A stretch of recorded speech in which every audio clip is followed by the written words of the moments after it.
seguir con la siguiente ponencia y tenemos como invitado al doctor Christopher Davis. So I will introduce you in Spanish for they know.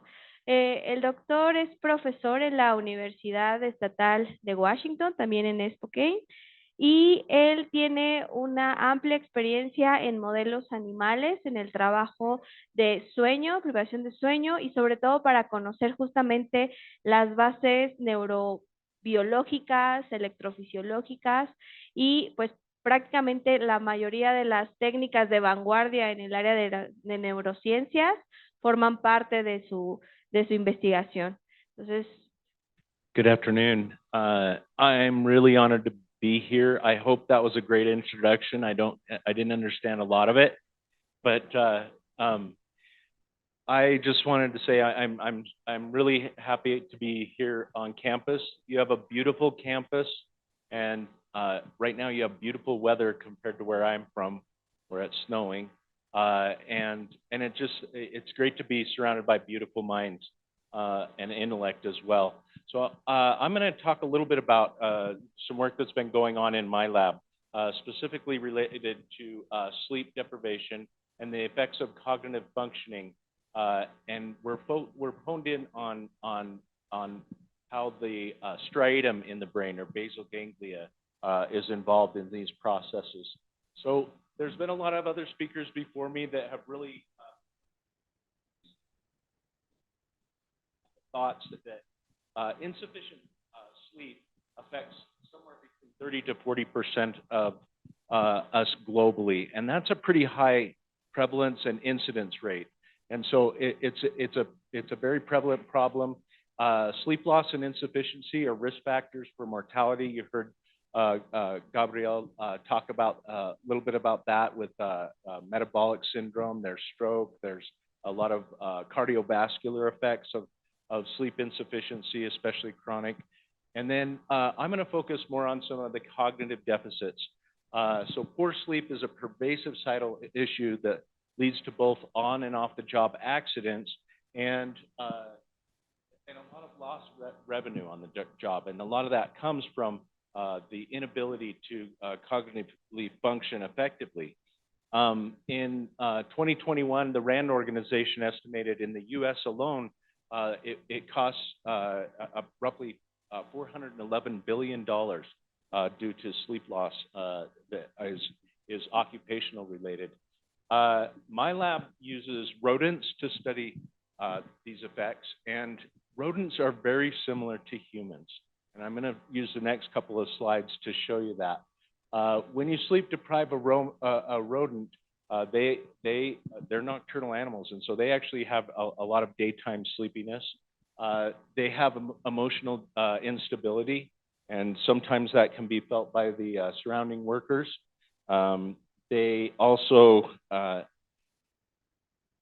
make unhealthy choices. And so when people are sleep deprived, they actually will crave fatty foods and high carbohydrate foods, and they they engage in risky behaviors. And this affects a lot of addiction. It also affects things like your ability to relapse, or the propensity to relapse if you stop making those risky behaviors. There's a lot of gambling tasks and other addictive behaviors that fall under this as well. There's a lot of different performance deficits, a lack of sustained attention, which is a lot of what Dr. Van Dongen's talk was about with the psychomotor vigilance tasks. Oh, and then something happened. Oh, there we go. Okay. And finally, there can be errors in judgment and decision making, and this can be fatal in some cases, like the train wreck that Dr. Van Dongen showed you earlier. I'm going to focus on one aspect of cognitive functioning called cognitive flexibility, and that's your brain's ability to adjust to changing environments or contingencies. It's called a lot of different things, and one of them includes cognitive shifting, or adaptive responsiveness, or adaptive decision making. And in humans, one of the psychological tests to assess cognitive flexibility is known as the Wisconsin card sort.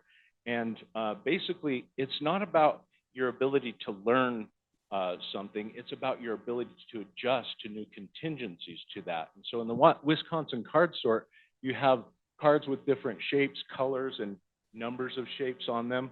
And your task is to, from the get-go, they say, I want you to sort by number. And so this card would then go, if we were sorting by number, into this stack. And people get really good at their response efficiency in this. But when you adjust that and say, now I no longer want you to sort by number, I want you to sort by color, this becomes an incorrect response, and this becomes the correct response. It's a yellow card. And that's the type of flexibility that we wanted to look at in animals. And one of the things that the brain areas that are associated with that cognitive updating or cognitive flexibility is being able to update behavioral responses from obsolete contingencies. It falls on the prefrontal cortex and the basal ganglia or striatum. And sleep can, when you cognitive rigidity, and that's often seen when you make the same mistakes over and over. So with the Wisconsin card sort, if I kept going into the number 4 or that green category, even though that was no longer the correct response. And this repeated errors are known as perseverative errors, or you perseverate on that previously rewarding response. This is how we do it in rats, okay? And so we have basically an operant chamber, and we have images that are, the rat can interact with that touch screen, and they'll nose poke to a specific image. And we use this successive approximations to get them to be able to learn that when they press the correct response, we're going to give them a banana-flavored sugar pellet.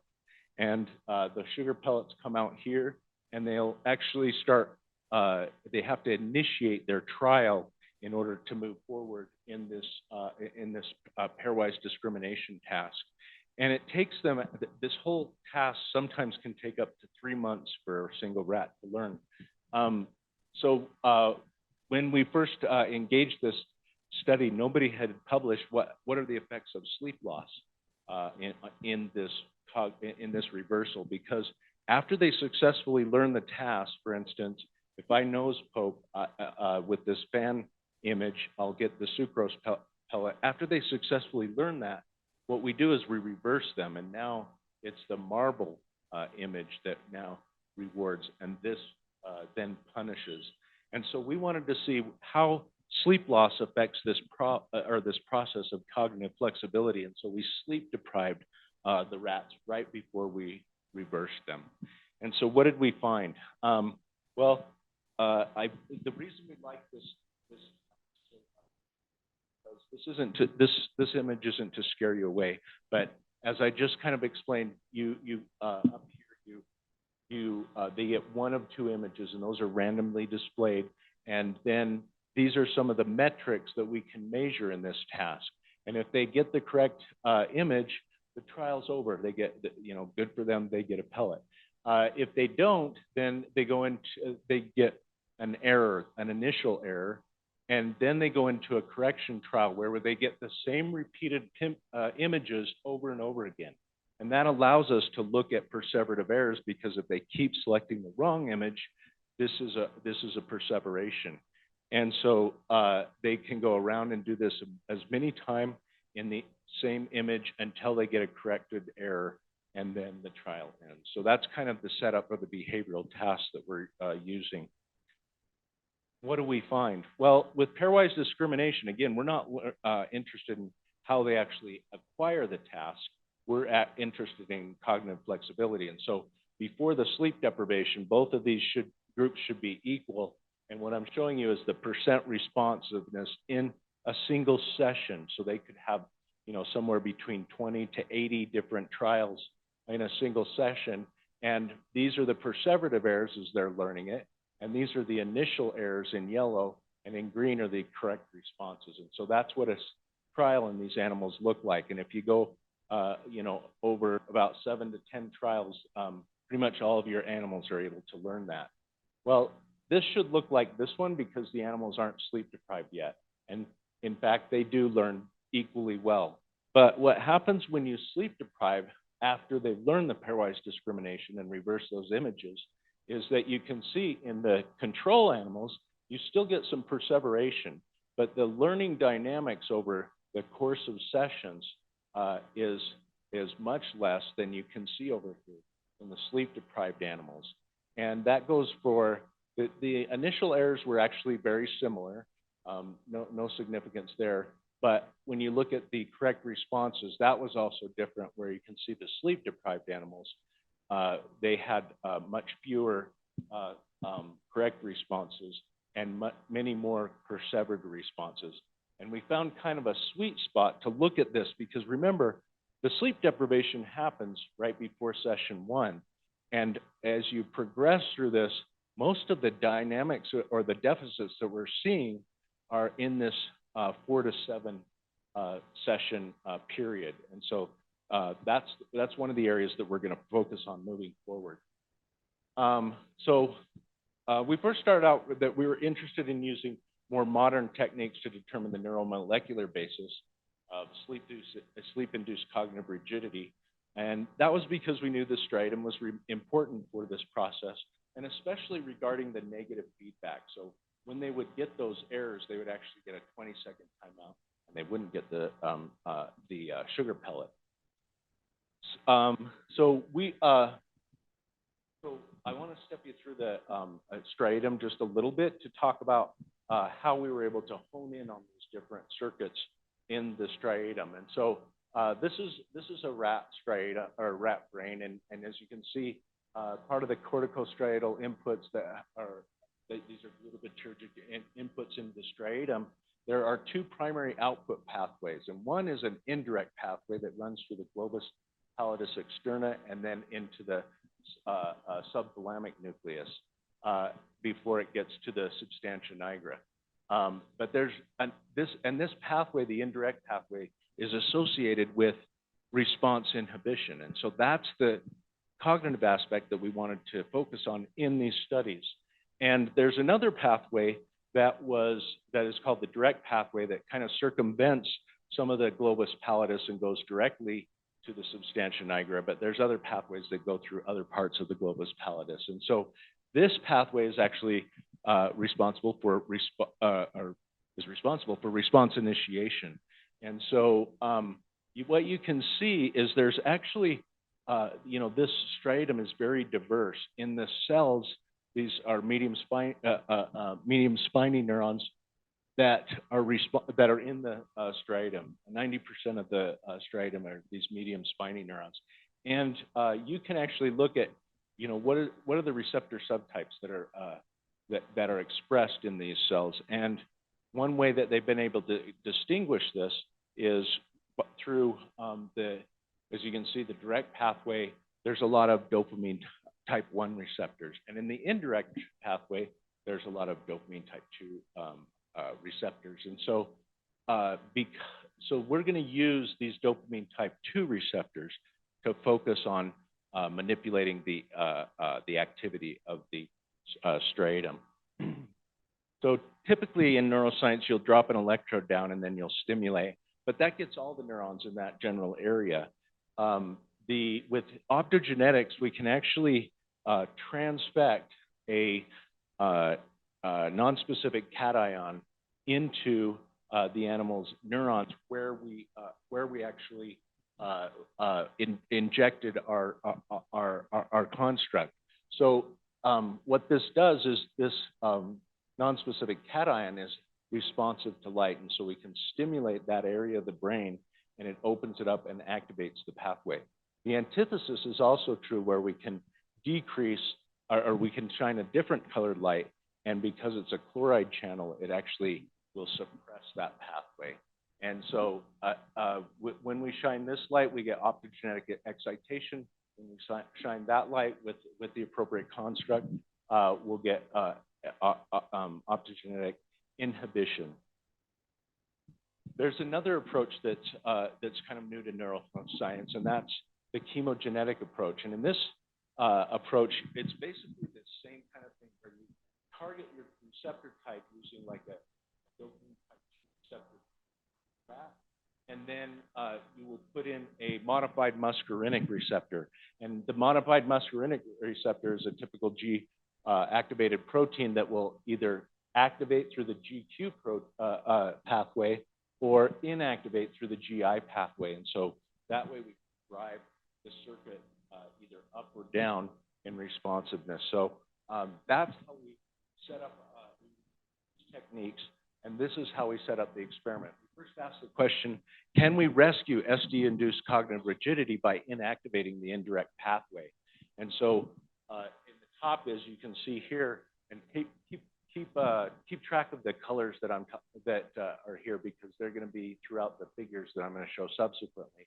But we have this inhibitory optogenetic construct that we put in these DRD2 rats. So wherever there's a DRD2 expressing medium MSN, we will allow that to transfect. So we inject this onto the brain, into the striatum, and then we give it 6 to 8 weeks to actually recover.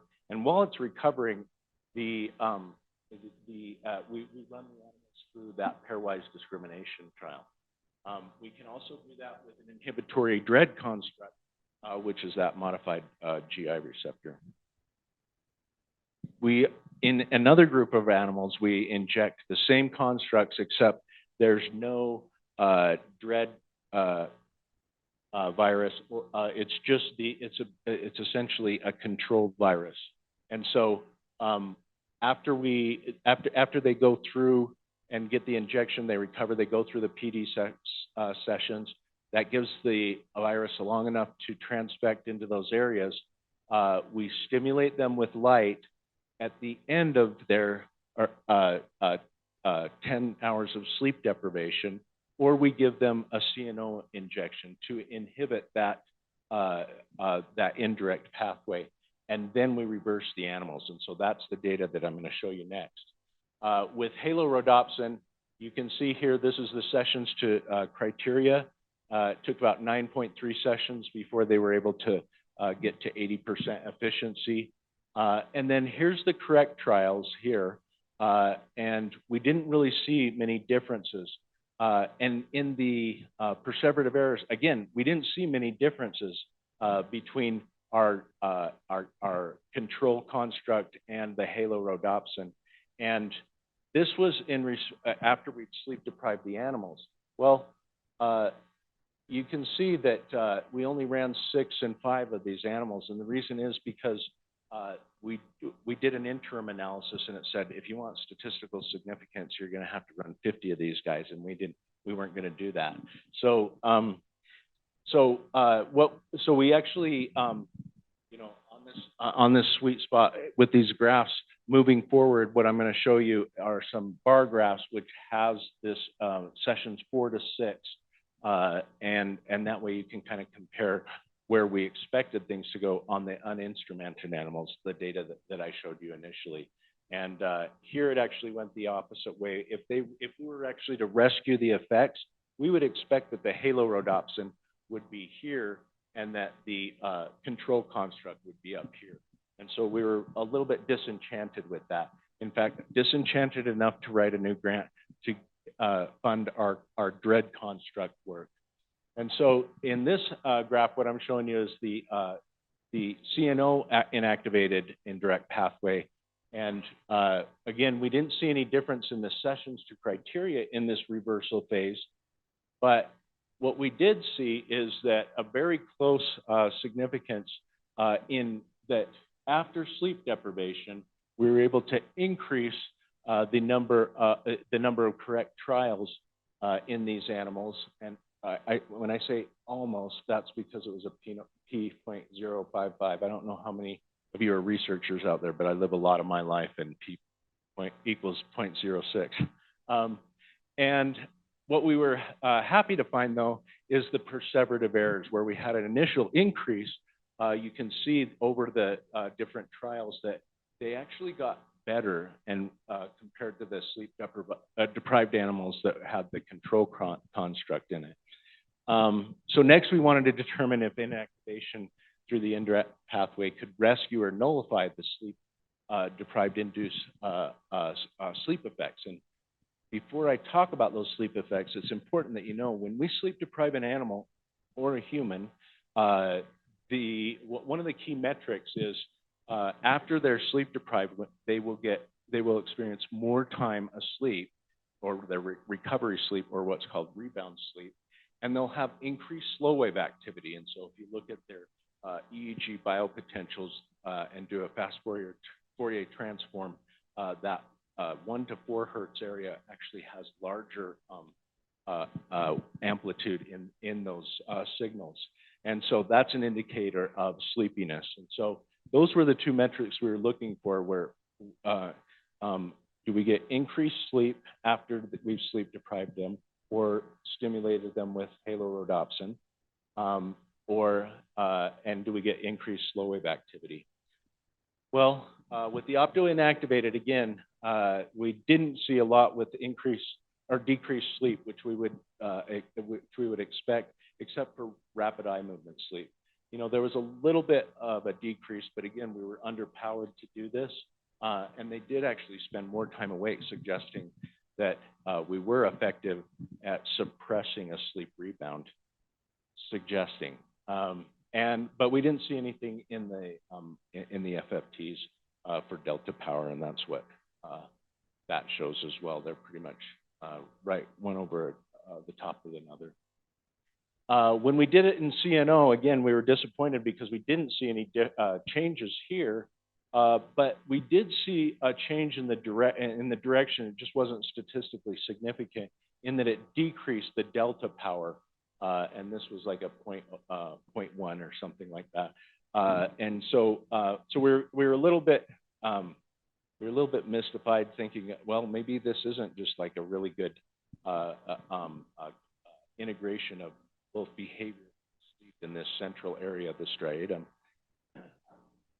So then we test whether or not we could mimic sleep deprivation induced cognitive rigidity by just inactivating the indirect pathway without doing any manual sleep deprivation.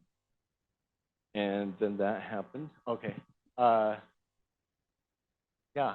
And so in this study, instead of sleep depriving the animals, we just injected that construct or the control.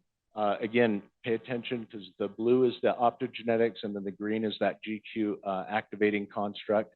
And then we allowed them to recover, and then they engaged in their pairwise discrimination studies. And then they, after transfection, we stimulated them for an hour at ZT10. There was no manual sleep deprivation here. And then reverse the animal. For the CNO, or for CNO, which is the designer drug, we injected actually 4 times because the pharmacodynamics suggested that that would give us a replicate of the 10-hour sleep deprivation. Okay, so what did we see? Well, this is why I'm here today, because it actually worked. The first thing we noticed is that when we stimulated that pathway, we were able to see a nice decrease in the number of percent of correct trials and an increase in the number of perseverative errors. So we're showing those changes that were very similar to what we saw when we manually stimulated those. Yeah, there's that sweet spot right there. When we looked at the chemogenetic activated indirect pathway, we were able, this one was kind of a little bit back and forth, even though it was significant. We would expect with this that we would have fewer correct trials, but this wasn't significant. But when we look at the key outcome metric of cognitive rigidity and perseverative errors, it was actually quite robust. And so even between our 4 and 7, our sessions 4 and 7, we were able to get some nice cognitive rigidity just by stimulating the area. Well, so neurobehavior and opto through opto and chemogenetic activation of the indirect pathway mimicked the SD-induced cognitive rigidity, but does that actually put the brain in a sleep-like state? So now we do the same study where we either optogenetically or chemogenetically stimulate, and then what we found was that we had a really robust sleep rebound, something that looks like you sleep-deprived the animals, where you had increased or decreased wakefulness, increased sleep in non-sleep deprived animals. And if you look at the delta power, we actually showed a strong increase, or excuse me, that is a decrease in delta power. Oh, no, yeah, a strong increase in delta power, suggesting these animals kind of look like sleep-deprived animals. And then this is just a recapitulation of that delta power in the 1 to 4 hertz frequency. With chemogenetics, this again, we're injecting 4 different times, and we actually saw the opposite. So it drove it in the opposite way, and it was highly significant. The way we normalized our FFT in this study was a little bit different, but we pulled these data last Friday, and so we're going to go in and try to figure out, if we look at the earlier sleep recordings, if we can pick up an actual increase in the delta power. So that was a lot, and I just wanted to give a kind of a summary of what we found. So with our behavior, or that reversal phase of the pairwise discrimination, with a normal animal, you see an increase in correct responses and a decrease in perseverative errors compared to a sleep-deprived animal. And although I didn't show these data, you do get increased sleep and increased delta power when you sleep-deprive an animal. And then next, with our inhibition trying to rescue the effects of sleep deprivation, well, that should look pretty much like a normal unsleep-deprived animal, right? The only real significant factor that we got on that was the decrease in REM, which went in the way of our hypothesis. When we did the chemogenetics, however, we were able to kind of mirror most of the effects of an animal that was not sleep deprived. And then finally, with our activating constructs, which should look like our sleep deprived animals, the optogenetics came through really strong, and the chemogenetics, for the most part, replicated, except for that FFT value that I showed you. So with that, I just want to thank those that were involved. And if we have time for any questions, I was trying to catch us up. I don't know if I did a very good job. Thank you for your time.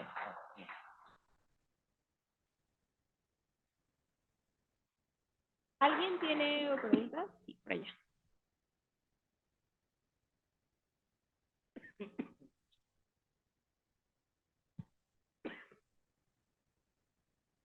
Thank you so much. Probably it resembles a little bit this rigidity that we see at the beginning of the Parkinson's disease, just right after we were saying that even in Parkinson's, we may see in this non-motor behavior like 20 years before, and being this rigidity may be in the same way because it's also implicated in this pathology. So trying to do this translational research to that bridge. So the answers for the prevention of Parkinson is get a good sleep or go to optogenetics in humans. What's the answer?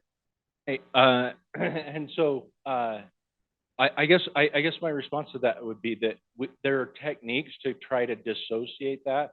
You know, one of the things that I didn't show you was that kind of our future directions are to not just look at the dopamine-related constructs, but we didn't do any D1 constructs in that, so we can't see the antithesis of that or the that all we worked on was that indirect pathway that is decreasing. That decreased responsiveness is something that you would see in Parkinson's. But I think that, you know, our injections were pretty much localized to the dorsolateral striatum, and you could easily do experiments. And I know that there's been sleep experiments done. Actually, increases sleep a little bit better when you activate the substantia nigra using red constructs. That's a paper that came out, I think, in 2019. And so it's possible to kind of.